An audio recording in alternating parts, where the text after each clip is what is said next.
Travel and weather where you are this morning.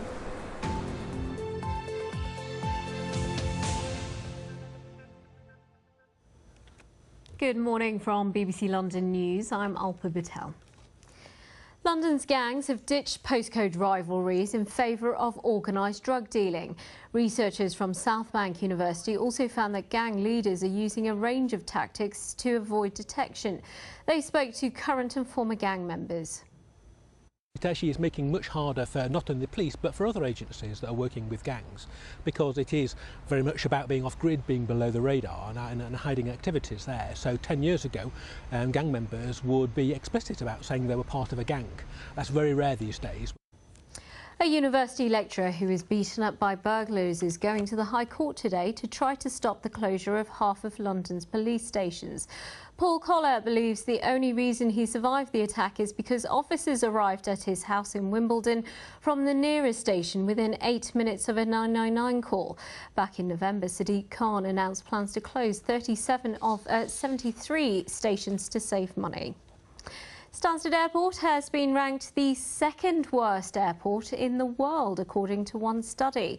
Flight compensation company AirHelp found that Stansted came just ahead of the worst terminal, which was Kuwait International. The research was based on a performance and quality of service, but Stansted says it is investing significant sums of money, and the survey is a self-serving exercise based on very little evidence. Let's take a look at the travel for you. On the overground, still severe delays between Liverpool Street and Enfield Town and Cheshunt because of a track fault. That problem also causing minor delays on TfL Rail. Also minor delays on the Waterloo and City line due to a faulty train.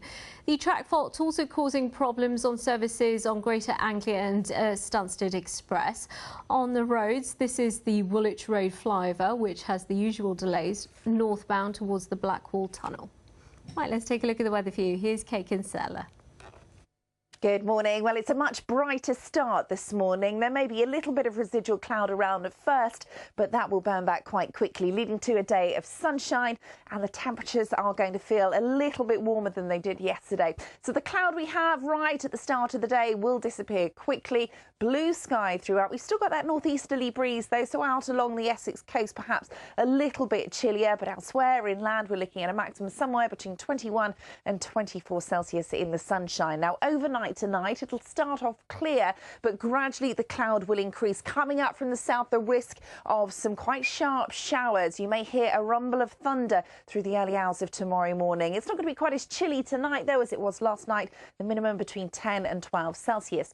Now that shower risk is going to continue through Thursday. Again, one or two quite sharp ones locally. It's going to feel progressively more humid as we head towards the end of the week. Some dry weather, some sunny spells in the forecast, but we're never very far away from a shower. Well, we're back as always in half an hour's time, but there's plenty more on our website if you want it at the usual address. Now, though, we're going to hand you back to Charlie and Louise.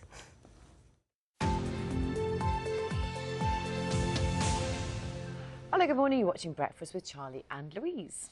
The main stories this morning. Authorities in Guatemala say nearly 200 people are missing after the eruption of the Fuego volcano on Sunday, which spewed